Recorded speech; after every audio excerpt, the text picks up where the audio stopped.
دیکھیں ایک اور مجھے بات کرنی ہے، وہ یہ کہ آج کل جو ہے نا، لوگوں کو میں نے کہتے ہوئے سنا ہے کہ ان کے پیچھے نماز نہیں ہوتی، ان کے پیچھے نماز نہیں ہوتی۔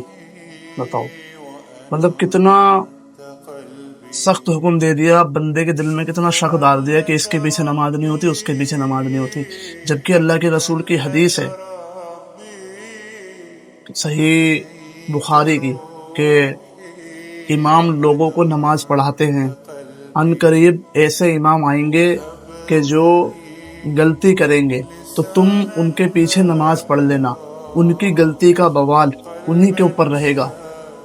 یعنی اگر امام نماز میں غلطی بھی کوئی کر دینا آپ کو پڑھانے میں یا کسی بھی چیز میں، تو اس کی غلطی کا بوال نہ اسی امام پہ رہے گا، آپ کی نماز مکمل ہو جائے گی، آپ کو آپ کی نماز کا ثواب پورا ملے گا۔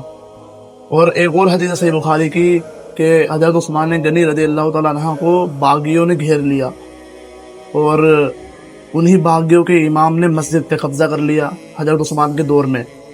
تو اب صحابہ رضی اللہ عنہم آئے اور کہنے لگے کہ یا امیر المومنین، کہ مسجدوں میں باغیوں کے امام کا قبضہ ہے اور یہاں آپ کو انہوں نے گھیر رکھا ہے، تو کیا ہم اس باغیوں کے امام کے پیچھے نماز پڑھ لیں؟ تو انہوں نے کہا کہ نماز تو ایک مسلمانوں میں نیکی کا کام ہے، نیکی کے کاموں میں ان کا ساتھ دو اور برائی سے ان سے الگ رہو۔ یعنی نیکی کے کام میں ان کی مدد کرو، ان کے ساتھ رہو، لیکن برائی میں ان سے الگ ہو جاؤ۔ اب عثمان غنی تو کہہ رہے ہیں کہ ان کے ہاں بھائی نماز ان کے پیچھے پڑھ لو، لیکن آج کل دیکھیں آپ لوگ، بلکہ میں نے تو اللہ معاف کرے مولویوں کو تو کہتے ہوئے سنا ہے کہ ان کے پیچھے نماز نہیں ہوتی۔ اور اسی پہ حضرت حسن بصری رحمۃ اللہ علیہ نے کہا کہ بدعتی کے پیچھے بھی نماز ہو جاتی ہے، اس کی بدعت اسی کے سر رہے گی، لیکن اس کے پیچھے نماز مکمل ہو جائے گی۔ بخاری مسلم میں حدیث ہے۔ لیکن دیکھ لیں آپ فتووں کے فتوے، یہ دل بندہ سوچتا ہے اس کے پیچھے نماز نہیں ہوگی، عوام گمراہ ہے، اور اگر کوئی پڑھ لے یا بلائے تو ہم نہیں پڑھتے ان کے پیچھے۔ بھائی حدیث ہے اللہ کے رسول کی،